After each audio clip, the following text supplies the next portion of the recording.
être fait pour protéger l'Europe? La question est comment Emmanuel Macron s'est dit prêt à étudier la pertinence d'un bouclier antimissile européen que l'Allemagne appelle de ses voeux, mais il plaide surtout pour une réflexion stratégique en Europe qui intègre aussi la dissuasion militaire. Nucléaire. Alors, faut-il que la France partage la souveraineté sur sa force de dissuasion? Est-ce que vous croyez en un bouclier antimissile européen? Peut-on faire une défense européenne sans un État européen, donc sans une Europe fédérale? Et à cette question, croyez-vous en une défense européenne? Vous dites non à 96%. Vous voulez réagir? Une des bombes atomiques des vraies voix. Aude attend vos appels au 0826 300 300. Et notre invité, le général Dominique Trinquant, ancien chef de la mission militaire française auprès de l'ONU, auteur du livre Ce qui nous attend aux éditions Robert Laffont. Dominique Trinquant, vous donc... un discours qui vous a semblé adapté et totalement clair. On va rentrer dans le détail dans quelques instants, vous disiez. Oui, bien sûr, il faut se placer dans la perspective géostratégique qui est la nôtre actuellement, c'est-à-dire un changement majeur dans lequel l'Europe est au bord d'un affrontement et dans lequel elle doit se prémunir à la fois en étant dissuasive, en étant forte et donc en renforçant sa capacité et ne plus dépendre tous les 4 ans du vote de 200 000 électeurs américains qui font que les États-Unis sont la garantie de la sécurité par le biais de l'OTAN.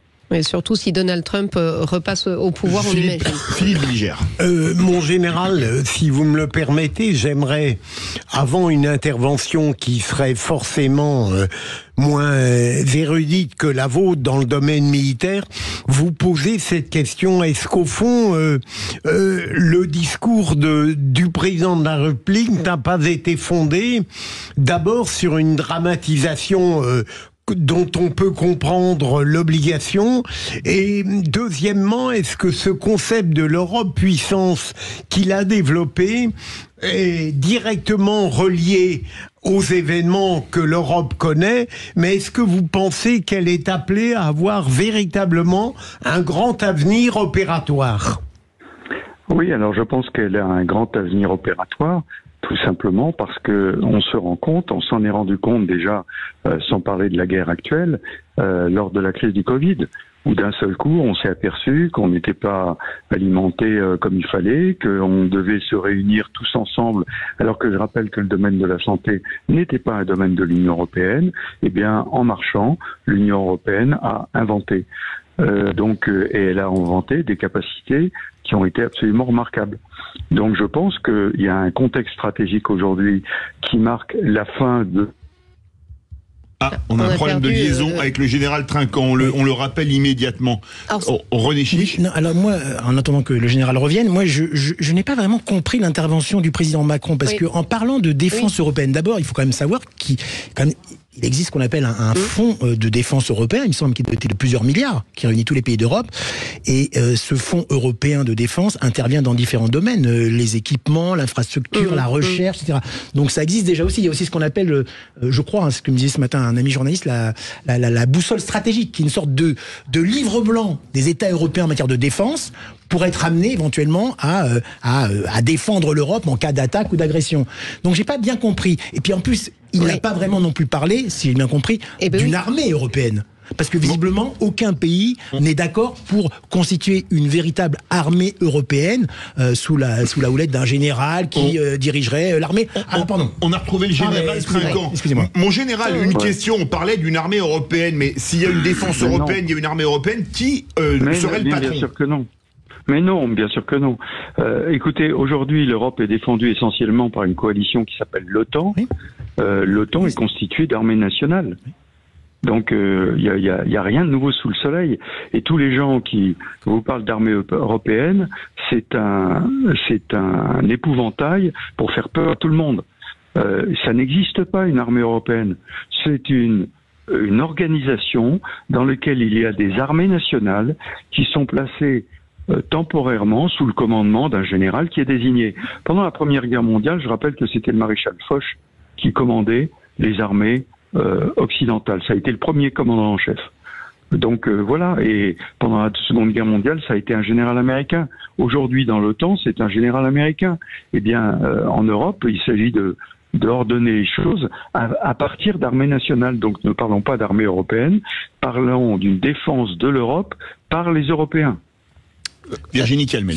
Oui, pour revenir sur cette Europe de la défense, il y a un sujet majeur qui est la politique industrielle de défense. Donc on voit qu'il y a une volonté de développer des investissements et des achats conjoints. Ça, je pense que ça va dans le bon sens avec cet objectif de 40% qui serait réalisé au sein même de l'Union européenne. Mais j'ai une question générale, c'est sur le financement. Parce que si j'écoute Thierry Breton, il avait appelé de ses voeux un budget de l'ordre de 100 milliards sur la période 2025-2027 pour le programme européen d'investissement dans la défense, qui aujourd'hui est à 1,5 milliard d'euros. Donc est-ce qu'on n'a pas derrière la volonté, le discours affiché et cette vision d'une création d'Europe de la défense, est-ce qu'on n'a pas un déficit évident de son financement et du coup une limite de facto de son rayonnement? Oui, non mais vous avez raison, mais on est en pleine révolution. Il y a 5 ans, vous ne pouviez pas parler d'Europe de la défense et de défense de l'Europe. Ça n'était pas possible. Et dans le domaine de l'armement, c'était encore moins possible. Et on a développé des outils comme la Facilité européenne de paix qui a permis de financer pour l'Ukraine, le Fonds européen de défense qui permet de faciliter l'innovation. Donc tous ces outils sont en train d'être inventés aujourd'hui. On est obligé de les inventer parce que la situation d'aujourd'hui ne correspond pas à la situation d'hier. Donc il faut cesser de regarder dans le rétroviseur et regarder vers l'avant. Général, alors moi j'avais une interrogation quand je disais que les choses n'étaient pas claires. Il a été question de ce bouclier antimissile commun de dissuasion nucléaire. Est-ce que ça veut dire partager notre bombe nucléaire française et est-ce qu'on a intérêt à le faire ? Alors, deux choses. Le bouclier antimissile, comme vous le savez, il y en a un américain aujourd'hui. Et le président de la République a dit qu'il fallait étudier la possibilité d'en avoir un européen. Parce que pour l'instant, il y a 2 projets. Il y a un projet allemand et un projet français. Donc, il s'agit de réfléchir ensemble et de construire ça. Oui, mais les Français ne sont pas d'accord pour une raison simple. C'est le deuxième sujet. C'est la dissuasion nucléaire. Nous sommes les seuls en Europe à avoir la dissuasion nucléaire. Alors, il ne s'agit pas de partager. Parce que la dissuasion nucléaire tient pourquoi ? Parce que nous avons, en France, la chance d'avoir cette arme avec un décideur qui peut l'utiliser. Et ça, c'est dissuasif. Donc, il ne s'agit pas de se réunir à 27 autour d'une table pour savoir si on va utiliser l'arme nucléaire. Avec le vote à la majorité qualifiée, ce serait vraiment très pratique pour réagir. Donc, il s'agit simplement d'étendre la capacité, la dissuasion nucléaire à, comme vous le savez, la dissuasion nucléaire s'adresse aux intérêts vitaux de la France. Est-ce que les intérêts vitaux de la France s'arrêtent sur le Rhin ou vont plus loin? C'est ça le vrai sujet. Et c'est ça qu'il faut partager avec les pays européens. Je rappelle qu'aujourd'hui, ils sont protégés par l'armement américain, dont le décideur est à Washington, très loin de ce qui peut se passer en Europe. Donc la question c'est, souhaitez-vous aujourd'hui que la dissuasion nucléaire puisse contribuer à votre protection? Et il faut en parler. C'est certainement un sujet difficile à résoudre, mais qui doit se résoudre comme ça. Mais mon général, la force de dissuasion, ça coûte énormément d'argent, notamment les SNLE. Dans ces cas-là, il faudrait demander aux autres Européens de mettre la main à la poche. Pour, par exemple, on avait 6 SNLE, on est passé à 4, pour revenir par exemple à 6, mais payé par les autres Européens? Non, mais ne mettez pas la charrue avant les bœufs, s'il vous plaît. Commençons par parler de est-ce que la dissuasion nucléaire française va couvrir l'Europe? Si c'est oui, quelles sont les conséquences? Comment faisons-nous? Quel argent mettons dedans? Qui partage les frais? Vous voyez, question de souveraineté aussi. Hein. Mais Général, est-ce que vous pensez que si éventuellement Donald Trump est réélu ou est élu en novembre prochain, est-ce que vous pensez qu'il pourrait vraiment concrétiser sa promesse d'éventuellement se retirer de l'OTAN, ou bien est-ce qu'on se fait peur avec cette fausse promesse de Donald Trump? Alors, d'abord, Monsieur Trump est capable de dire tout et son contraire en 24 heures. Donc, je ne sais pas ce qu'il pourra dire quand il sera élu. Ça, c'est le premier point. Le deuxième point, c'est que vous aurez noté le langage utilisé par le chef de la Chambre du Congrès, qui est un républicain très proche de Monsieur Trump, lorsqu'il a justifié l'argent qu'il allait donner pour l'Ukraine, enfin qu'il allait être voté pour l'Ukraine. Il a parlé du leadership américain. Et je pense que ça, c'est quelque chose qui parle à l'oreille de Monsieur Trump. Donc, je ne sais pas ce que décidera Monsieur Trump. Peut-être joue-t-on à se faire peur, mais en tout cas, il faut se préparer à la pire des solutions. C'est une si on veut la paix, on prépare la guerre. On prépare toujours la pire des solutions et on ne dit jamais ça n'arrivera jamais. Jamais n'existe pas.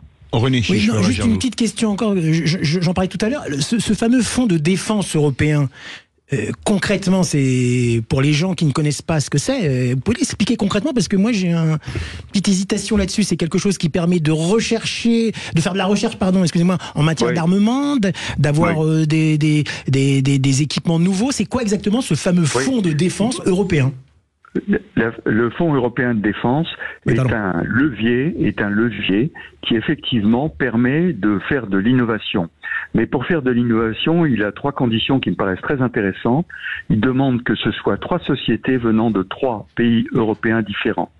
Et ceci est un levier extraordinaire pour rapprocher les industries de défense européennes qui ont besoin de le faire parce qu'aujourd'hui, elles sont en trop grand nombre sur des trop petits matériels. Donc il faut changer d'échelle et arriver à produire plus de matériel pour un plus grand nombre de pays avec un moins grand nombre de sociétés. Et il y a actuellement des coordinations qui se font, voire des fusions.